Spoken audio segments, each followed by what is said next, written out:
சொல்ல துடிக்குது மனசு. புதுச்சேரி அரசின் முன்னாள் உள்ளாட்சித்துறை அமைச்சரும் தற்போதைய எம்எல்ஏவுமான தேனி சி ஜெயக்குமார் நம்ம நிகழ்ச்சிக்கு வந்திருக்கிறாரு. இந்த தம்பதிக்கு சில ஆலோசனைகள் சொல்லணும்னு விரும்புறாரு. அவர் என்ன சொல்றாருன்னு பார்ப்போம். உங்க தலைமையில தான் இவங்க கல்யாணம் நடந்திருக்கு இல்லையா? இல்லை, அந்த கல்யாணத்தில் நம்ம கலந்துக்கணும். நெருங்கிய ஃபேமிலி. இப்போ இவங்க கல்யாணம் பண்ண ஆரம்பத்துல இருந்தே நிறைய பிரச்சனைகள், அது எல்லார் குடும்பத்திலயும் இருக்கிற சின்ன சின்ன பிரச்சனைகள் தான். அதை அவங்க பெருசாக்கியாச்சு இன்னைக்கு. ஆமாம், அவர் வேணான்னு சொல்கிறாருங்க. வேணான்னு சொன்னாங்க. நாங்களாம் எதுக்குமா இருக்கணும், நாங்கள் பேசுகிறோம். இன்னையோட வாழ்க்கை இன்னையோட முடிஞ்சு போகிற பிரச்சனை கிடையாது, பேசுவோம். இது ரொம்ப நாள் நீடிச்சு போய் திருப்பியும் 5 வருஷம் 10 வருஷம் ஆனாலும் பிரச்சனை தான், சேதம் தான். ஆனால் தப்பு நடக்கிறதுக்கு முன்னாடி கொஞ்சம் யோசனை பண்ணி எதை பண்ணுவாங்களான்னு எவ்வளோ கெஞ்சுறேன், கேட்டேன். ஒத்துக்க மாட்டாங்க, வரமாட்டேன், நான் என் கையால் பிரிக்க மாட்டேன்னு எல்லாரும் சொல்கிறாங்களே தவிர, எப்பா நீ தான் ஒரு எல்லை தாண்டியாச்சு. எதுக்குமே ஒரு எல்லை இருக்குது. அப்பம் பிள்ளையா இருந்தாலும் சரி, ஒரு வயசு வந்தால் பொண்ணு தனியாக போய் படுத்தணும் இல்லையா? அப்போ கூட படுத்துன்னு இருக்க முடியுமா? நீங்கள் சொல்லுங்கள். எல்லாத்துக்கும் ஒரு வரமுறை இருக்குது, ஒரு எல்லை இருக்குது. ஆனால் கோர்ட்டில் என்ன சொல்கிறார், 2 பேரும் ஓட்டுனா தான் டைவர்ஸ்ன்ட்டாங்க. சரி, நான் ஒன்றும் சொல்லலை. நான் போய் எவ்வளோ கேட்டு பார்த்துறேன். ஒருத்தர் மூலமாக நோட்டீஸ் அமைச்சிட்டு இது மாதிரி போய் கேட்டேன்.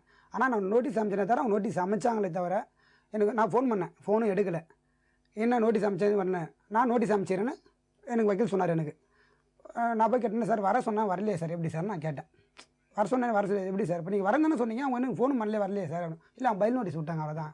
அவங்க வரலையா, சரி விடுங்க, அவ்வளோதான், நான் என்ன பண்ண முடியும். நீங்கள் 2 பேரும் ஆஸ் அ ஃபேமிலி ஒன்றா இருக்கணும், எல்லாரும் சந்தோஷமாக இருக்கணுன்ற நல்ல எண்ணத்தோட இன்னைக்கு அவர் வந்திருக்காருங்க. ஆமாம் மேடம், சரிங்களா? சரி, அதுக்கு உரிய மரியாதை கொடுத்து அதுக்கு சரி நீங்க பேசணும். இதை நான் முன்னாடி அவர் 1 வருஷம் முன்னாடி பார்த்துருந்தேன்னா அவருக்கு பேச்சு நான் மரியாதை என்ன கேட்கறேன், இந்த 1 வருஷத்துல உங்களுக்கு என்னதான் ஆச்சு? எந்த குடும்பத்துல பிரச்சனை இல்லை, கடைசி கட்டமாக வெளியே வந்துடுறேன் சார். நான் ஒரு அதுதான் அவர் கடைசி கட்டம் நினைக்கிறாரு. லேடிஸ் 2 வாட்டி வீட்டை விட்டு வெளியே போய் கூட நான் மன்னிச்சு ஏற்று கூட வெளியே எங்க போயிட்டாங்க? அவங்க வீட்டை விட்டு ஓடிச்சு வெளியே போச்சு. அது எங்க போயிட்டாங்க? வீட்டை விட்டு தெரு விட்டு வெளியே போனாலும் ஓட்டினாலும் என்னங்க மாதிரி சொல்லு, என்னன்னு சொல்லி எங்கே போய் நான் எங்கே போய் நினைப்பேன். போவாத வான்னு சொல்லி கெஞ்சி கூப்பிட்டு வந்தேன். நான் வெளியே போய் என்னை யாரும் கெஞ்சி கூப்பிடல. அவங்க அம்மாவோ யாரும் என்னை கெஞ்சிக்கலாம் ஃபோன் பண்ணி, அவங்க சொந்த பந்தமோ என்னை யாருமே கூப்பிடல. உண்மையில சத்தியமாக கூப்பிடல. இல்லை, எங்கள் அம்மா இருக்கிறாங்க, அண்ணன் இருக்கிறாங்க, உங்கள் மனசில் பயம் இல்லைன்னா என்ன பண்ணிடணும், நேராக ஃபோன் பண்ணி அவங்க பேசி வர வச்சிருக்கணும். ஒய்ஃபில் நீ ஏதாவது சந்தேகப்படுறியா? இல்லையே, நான் அப்படி சொல்லவே இல்லை. அதில் ஒன்றுமே நத்திங். தவறு செய்யாதவங்க யார் இருக்கிறாங்க? உனக்கு நம்பிக்கை துரோகம் பண்ணல இல்லை? அப்படி இல்லையா? அப்புறம் என்ன? நான் அப்படி சொல்லவே இல்லையா சார்? அப்புறம் சாப்பாடு சரியாக செய்யலை, என்னை மதிக்கலைன்றது சில காலகட்டத்தில் சில நேரத்தில் நடக்கும். அது நாம் தான் அட்வைஸ் பண்ணணும். பண்ணனேன், அன்பா எவ்வளோ பண்ணனேன். அவங்க வீட்டிலே இருக்கிறவங்க பண்ணனேன் சார், ஹவுஸ் ஒய்ஃப். நான் பண்ணனேன், கேளுங்களேன். சொல்றது கேளு. உன்னை யாரு பலிகடா சொன்னது? என்ன சொல்றேன், இல்ல இந்த பொண்ணு டைவர்ஸ் பண்ண நான் சொல்றேன், நீ அந்த பொண்ணு கூட சேர்ந்து வாழு, அந்த பொண்ணு திருந்தி வாழும். சரி, நீ சொல்றது தவறுல திருத்திக்கணும்னு சொல்றதுனா நாம சொல்லுவோம். அவங்க அப்பா அவளை சொல்லி நானும் அதான் சொல்லுவேன். ஊர்ல உள்ளத்துல உங்க சொந்தக்காரு பந்தக்காரு நண்பர்கள் எல்லாமே ஒரு பொண்ணை பிரிஞ்சு வாழு, புதுசா ஒரு கல்யாணம் பண்ணி யாரும் சொல்ல மாட்டாங்க. நீங்க சொல்ற ஒரு பங்குல 10 மடங்கு அப்பா சொல்றாரு சார். அந்த பேச்சுக்கு மரியாதை கொடுத்து நான் உண்மையில குடும்பம் பண்ணேன். அதுக்கப்புறம் நான் எந்த சண்டை தண்ணி வச்சுல போல, தானா உருவானது தான், அந்த பிரச்சனையால உருவானது தான். திருப்பி மன உளைச்சல் ஏற்பட்டு திருப்பியும் கூப்பிட்டு வச்சு பேசினேன். இதெல்லாம் காலம் கடந்து வந்தாச்சு. அவங்க அப்பா மரியாதைக்கு உண்மையாலுமே கதறி அழுதாரு, நெஞ்சில தட்டின்னு வீட்டில் உட்காந்து அழுதாரு. வாசப்படல கேளுங்க, உண்மையாலுமே சத்தியமா சொல்றேன், நான் உண்மையுமே மனசு இறங்கி உண்மையாலுமே எங்க அம்மா சொன்னதுனால தான் இந்த 2 வருஷம் ஓடிச்சு. அந்த சில சிக்கெல்லாம் இருந்தது. அப்பயும் ஃபோன் பண்ணி சொன்னேன், எனக்கு என்ன பிரச்சனை என்ன ஆயிட போகுதுன்றதுனால நான் முன்னாடியே முந்திக்கினேன், அவ்வளவுதான். நான் போய் நிறைய சொல்லிட்டேன் சார். நீ தப்பிச்சுக்கிற எப்படி? சரி, சொல்லாம சார், சரியான வார்த்தை. சரி, தப்பிச்சுக்கிறேன் சார், கரெக்ட். இருங்க, இதை கேளு. உன்னை நம்பி சரி அப்பா அம்மா உனக்கு கொடுத்துட்டாங்க. சரி, அங்கிருந்து 150 கிலோமீட்டர் தள்ளி வார சார். நான் என்ன சொல்றேன், பொண்ணு தப்பு செஞ்சுத, நீ உன் மோட்டர் ஏற்றின்னு கூட எடுத்து போய் அவங்க அப்பா அம்மாட்ட விட்டு, இது மாதிரி உன் பொண்ணு தப்பு செய்யுது சொன்னேன். யாருக்கிட்ட சொல்ல? பஸ்ல கூட்டு போனேன்.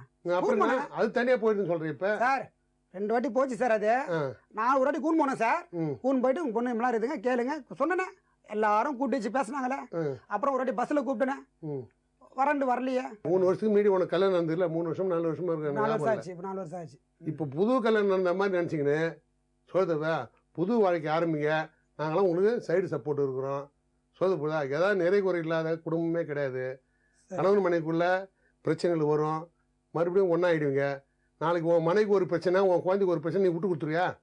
அதான் நம்ம தமிழோட வாழ்க்கை, இந்து கலாச்சாரத்தோட வாழ்க்கை. இதெல்லாம் நீ மனசில் வச்சுக்க. சொல்லுப்போதான் நாம் அமெரிக்காவில் வாழல, லண்டனில் வாழல, கனடாவில் வாழல. சரி, நாம் வந்து இந்தியாவில் வரோம், தமிழ்நாட்டில் வாரோம். நம்ம கலாச்சாரத்தை மீறலாம் ஒன்றால் வாழ்ந்துட முடியுமா?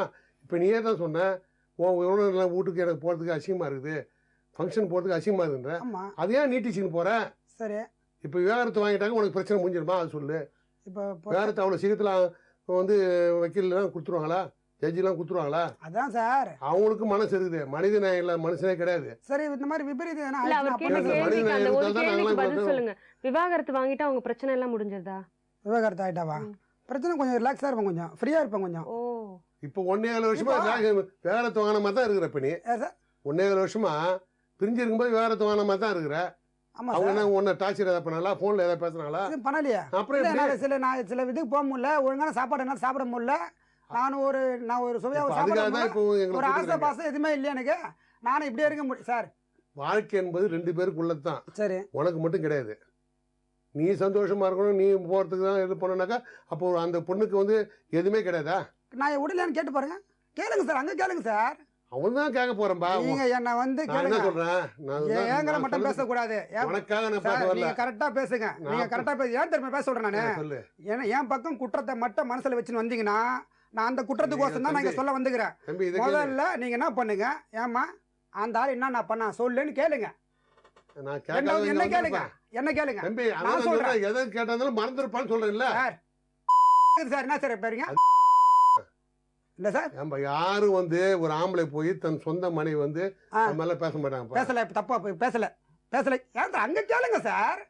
இல்ல மேடம், அவர் பேச சரியில்லை மேடம். நீ சொல்றது அவரு ஒரு பக்கம் இப்படி சாஞ்சிட்டு இல்ல, இல்ல, வந்துட்டாரு. அதுதான் கிடையாது அவர் வந்து தம்பி. என்ன பண்ணிட்டாரு, தம்பி. சேர்த்து வைக்கணும்ன்றதுல வந்துட்டாரு மேடம். ஆமா, இல்ல, நான் அவர் அதான் என்ன சொல்றேன். இது நியாயமா பேசுங்கன்ற நானு.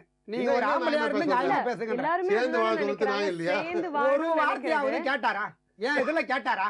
உங்க இதுல கேட்டாங்களா? இல்ல, கேக்குறேன்னு தான் சொன்னாரு. ஏன்பா சரி தம்பி, கேளுங்க மேடம். உங்ககிட்ட தான் இப்ப நான் முதல்ல பேசுறேன். ஏன் சார், கேக்குதா? முதல்ல நான் என்ன தப்பு பண்ணேன்னு நீங்க கேளுங்க வந்து சார். என்னென்ன குறைன்னு சொன்னாதானே நான் அந்த பொண்ணு அதை கேளுங்க சார். நீங்க சேர்ந்து வாழணும்னு சொல்றீங்க அதுக்குள்ள. ஏன் நீங்க அதுக்குள்ள சேர்ந்து வாழணும்னு சொல்றீங்க? முதல்ல என்ன ஏப்பா என்னப்பா உனக்கு குறை? உனக்கு என்னப்பா உங்க அப்பா குறை வச்சாரு? இது என்ன பொண்ணு என்னப்பா குறை வச்சது சொல்லுப்பா அப்படின்னு கேளுங்க சார். அவங்க அப்பாலாம் உனக்கு குறை வைக்க மாட்டாங்க. இல்ல, உனக்கு இன்னும் சார், நிறைய செய்யணும்னு நான் சொல்லிட்டு சொல்லல தான் சார். சொல்லிருக்காங்க. நான் குறை வச்சேன்னு சொல்லல. இதை கேளுங்க. அப்புறமேட்டு அது ஒரு வந்து கிடையாதுப்பா தம்பி. நீ இவர் வந்து வந்து வேணான்றாரு. அவன் ஏமா உங்களுக்கு அப்படி சொன்னாரு? போட்ட அப்படின்னு நகை கேளுங்க. பத்தலன்னு சொன்னாக்கா நாளைக்கு நானே கூட போட்டு கேளுங்க சார். நீ அதெல்லாம் சொல்ல. உங்களுக்குள்ள இருக்கிற ஈகோ ப்ராப்ளம் தான் இப்ப பேசுறீங்க. யூக ப்ராப்ளம் எனக்கு கிடையாது. உங்களுடைய ப்ராப்ளத்தை எனக்கு சொல்லிட்டீங்கன்னாக்கா யூக ப்ராப்ளம் அந்த எல்லாம் ரொம்ப பொண்ணுக்கு இறங்கி தான் போயிட்டேன் சார். போடுறேன். அப்பதானே ரெக்டிஃபை பண்ண முடியும். காலடியில இறங்கி போய் நான் கேட்டேன். வரம்பு மீறி எல்லாம் தாண்டி போயிடுச்சு. அந்த அதான் எல்லை என்ன தாண்டி இல்ல. சார் வீட்டை விட்டு ஓடியாச்சு சார். நான் வீட்டை விட்டு போய் இன்ன வரையும் யாரும் என்னை கேட்கல, எந்த பேரும் கூப்பிடல. சரிங்களா? நான் கொஞ்சம் வழி தவறி போயிட்டேன். நான் 3 வருஷம் உண்மையாகவே இருந்தேன், சத்தியமாக உண்மையாக இருந்தேன் நான். ஆனால் இப்போ நான் உண்மை மனசு நான் மாதிரி போயிடுச்சு. எனக்கு ஒரு இதில் போயிட்டேன் நான். அது மாதிரி எனக்கு ஆனதுனால எனக்கு அருவருப்பாக மாதிரி என்னடா நம்ம ஏன் அப்படி போயிட்டோம், ஏன் அது மாதிரி கெட்ட பேர் ஆயிடுற மனசாட்சி எனக்கு கேட்குது.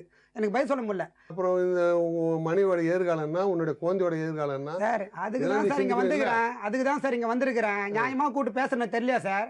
இல்லைன்னா ஏன்னா தவறாக நடக்கும் நினச்சிருந்தா நீங்கள் சொல்கிற மாதிரி முடிஞ்சு போச்சு நடக்கத்தை பாருங்கன்னு சொல்லுவீங்க. முடிஞ்சு போச்சு நடக்கத்தை பாருங்க, பையனை தூக்கி உள்ளே போடுங்கன்னுவீங்க. எப்படி இதான் சொல்லுவீங்க? அம்மாவை தூக்கி உள்ளே போடுங்கன்னு சொல்லுவீங்க.